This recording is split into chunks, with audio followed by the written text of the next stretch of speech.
Assalamualaikum warahmatullahi wabarakatuh. Di sini saya akan menjelaskan mengenai pembahasan peramalan permintaan. Yaitu peramalan adalah proses untuk memperkirakan berapa kebutuhan di masa datang yang meliputi kebutuhan kuantitas, kualitas, dan waktu dan lokasi untuk memenuhi permintaan barang ataupun jasa. Salah satu jenis peramalan adalah peramalan permintaan. Peramalan permintaan atau yang disebut dengan demand forecasting merupakan tingkat permintaan produk-produk yang diharapkan akan terrealisasi dalam waktu tertentu di masa mendatang. Karakteristik peramalan yang baik harus mempertimbangkan antara akurasi, biaya, dan kemudahan. Lalu untuk selanjutnya ada pertimbangan peramalan, yaitu pertimbangan dalam melakukan peramalan sebagai berikut. Yang pertama, peramalan pasti mengandung kesalahan, artinya peramalan hanya bisa mengurangi ketidakpastian yang akan terjadi, tetapi tidak dapat menghilangkan ketidakpastian tersebut.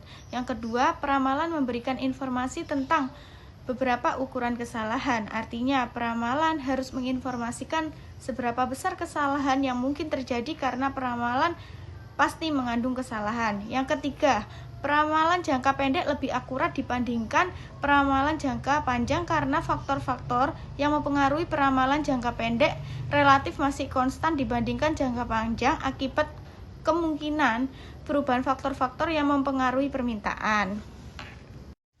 Adapun prosedur peramalan terutama menggunakan metode kuantitatif sebagai berikut. Yang pertama, mendefinisikan tujuan peramalan. Yang kedua, peramalan digunakan selama masa praproduksi untuk mengukur tingkat permintaan. Yang kedua, peramalan digunakan selama masa praproduksi untuk mengukur tingkat permintaan. Yang ketiga, membuat diagram pencar. Plot data membuat diagram pencar dilakukan dengan cara melakukan plot demand versus waktu, di mana demand sebagai ordinat Y dan waktu sebagai ordinat X. Yang keempat, memilih model peramalan yang tepat. Memilih model peramalan dengan memperhatikan pola kecenderungan data pada diagram pencar. Yang kelima, melakukan peramalan. Yang keenam, menghitung kesalahan ramalan. Baik, saya akan melanjutkan untuk presentasi selanjutnya. Poin selanjutnya ada di teknik peramalan. Peramalan permintaan pasar oleh perusahaan merupakan upaya memprediksi berapa besar peluang pasar yang tersedia di masa depan atau jumlah produk di masa mendatang dengan kendala tertentu. Hasil peramalan yang maksimal adalah minimisasi ketidakpastian yang mungkin terjadi di masa mendatang.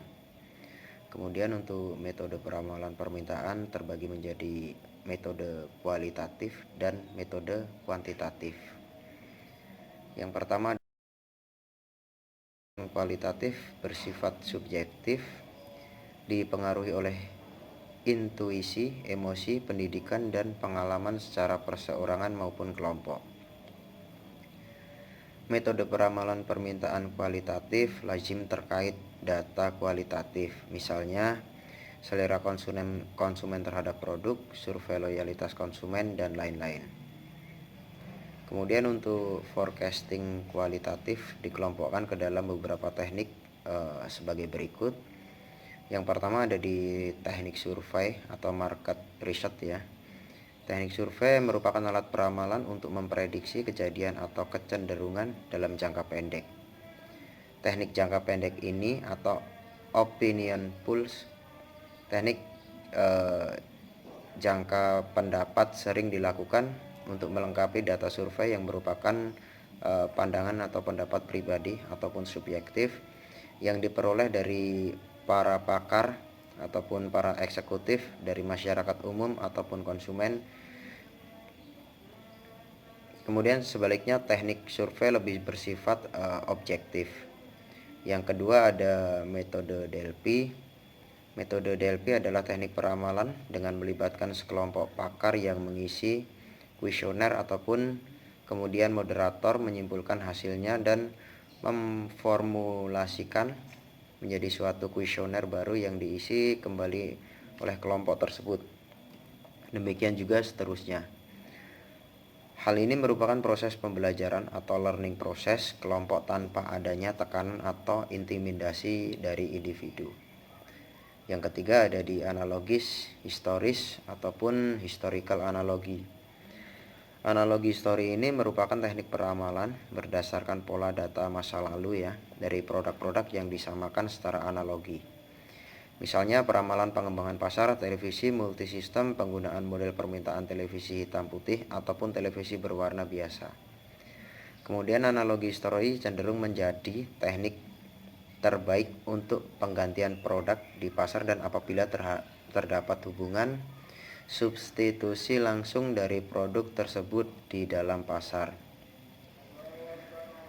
Kemudian dugaan manajemen estimate ataupun panel consensus. Dugaan manajemen menunjukkan peramalan yang berdasarkan pertimbangan manajemen lazim oleh manajemen senior. Metode dugaan manajemen sesuai untuk situasi yang sangat sensitif ya terhadap intuisi sekelompok kecil ataupun yang berpengalaman, mampu memberikan opini kritis dan relevan dan situasi di mana tidak ada alternatif model peramalan lainnya. Kemudian metode ini memiliki banyak keterbatasan sehingga perlu dikombinasikan dengan metode peramalan lainnya. Selanjutnya ada metode kuantitatif. Nah, peramalan kuantitatif dapat. Selanjutnya ada metode kuantitatif. Nah, peramalan kuantitatif dapat diterapkan jika tersedia data masa lalu. Informasi dapat dikualifikasikan atau diwujudkan dalam bentuk angka dan diasumsikan beberapa aspek pola masa lalu terus berlangsung atau assumption of community. Kemudian jenis-jenis peramalan kuantitatif sebagai berikut. Yang pertama ada di analisis time series. Metode time series berhubungan dengan nilai suatu variabel yang diatur secara periodik sepanjang periode waktu di mana perakiraan permintaan diproyeksikan. Nah, analisis time series ini sendiri dibagi menjadi dua metode. Yang pertama ada di moving average, model rata-rata, kemudian ada di exponential smoothing. Nah, poin yang selanjutnya ada di metode trend line square. Metode trend line square adalah metode peramalan serangkaian waktu yang sesuai dengan garis tren dari serangkaian titik-titik data masa lalu. Kemudian diproyeksikan ke dalam peramalan masa yang akan mendatang untuk peramalan jangka menengah dan jangka panjang. Tren itu sendiri adalah rata-rata perubahan jangka panjang. Gejala pertambahan disebut tren positif dan gejala berkurang disebut tren negatif. Poin ketiganya ada di metode kasual. Metode kasual ini sendiri mengasumsikan faktor yang diperkirakan menunjukkan adanya hubungan sebab akibat dengan suatu atau beberapa variabel bebas ataupun independen. Sebagai contoh, yang pertama adalah jumlah pendapatan berhubungan dengan faktor-faktor seperti jumlah penjualan, harga jual, dan tingkat promosi. Tujuan metode kasual ini sendiri adalah menentukan bentuk hubungan antara variabel-variabel tersebut untuk meramalkan nilai dari variabel tidak bebas ataupun dependen. Pada model ini untuk meramalkan permintaan tidak hanya memperhatikan waktu ya, tetapi juga memperhatikan harga produk dan saluran distribusi. Kemudian poin terakhir ada di metode input dan output. Analisis input dan output diperkenalkan oleh Wesley Leotif yang mengarah pada studi empiris tentang ketergantungan output setiap industri sebagai input bagi industri lainnya dan untuk mengkonsumsi akhir. Analisis input ataupun output ini sendiri memungkinkan penelusuran semua aliran input dan output antar industri dalam ekonomi dan menentukan peningkatan total ataupun langsung dan tidak langsung semua input yang diperoleh untuk memenuhi peningkatan permintaan. Namun pembuatan tabel input dan output memerlukan waktu dan biaya yang cukup banyak. Untuk slide selanjutnya akan diteruskan oleh rekan saya. Di sini saya akan menjelaskan tentang verifikasi dan akurasi peramalan. Verifikasi peramalan mencerminkan data masa lalu dan sistem penyebab yang mendasari permintaan. Ukuran akurasi peramalan digunakan untuk mengetahui tingkat perbedaan antara hasil peramalan dengan permintaan yang terjadi untuk melihat kesalahan peramalan. Akurasi peramalan lazim menggunakan yang pertama rata-rata absolut mutlak atau mean absolute deviation atau MAD. MAD yaitu metode untuk mengevaluasi metode peramalan menggunakan jumlah kesalahan absolut. Mean absolute deviation atau MAD mengukur ketepatan ramalan dengan merata-rata kesalahan dugaan atau nilai absolut masing-masing kesalahan. MAD bermanfaat ketika mengukur kesalahan ramalan dalam unit yang sama sebagai deret asli.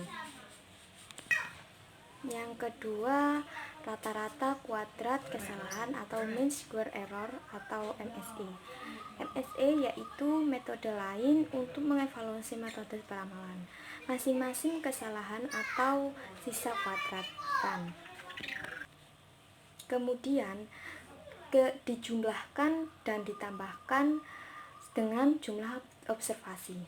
Pendekatan ini mengatur kesalahan peramalan yang besar karena kesalahan-kesalahan dikuadratkan. Metode MSE menghasilkan kesalahan-kesalahan sedang yang kemungkinan lebih baik untuk kesalahan kecil, tetapi kadang menghasilkan perbedaan yang besar. Yang ketiga, rata-rata kesalahan peramalan atau mean forest case error atau MFA merupakan rata-rata kesalahan dengan mengukur perbandingan jumlah error dibagi jumlah periode peramalan data. MFA sangat efektif untuk mengetahui apakah suatu hasil peramalan selama periode tertentu terlalu tinggi atau terlalu rendah. MFA dihitung dengan menjumlahkan semua kesalahan selama periode peramalan dan membaginya dengan jumlah periode peramalan. Yang keempat, rata-rata presentasi kesalahan absolut atau mean absolute percentage error atau MAPIC. Dihitung dengan menggunakan kesalahan absolut pada tiap periode dibagi dengan nilai observasi yang nyata untuk periode tersebut. Kemudian merata-rata kesalahan presentasi. Sekian presentasi dari kami. Jika ada salah kata mohon dimaafkan. Wassalamualaikum warahmatullahi wabarakatuh.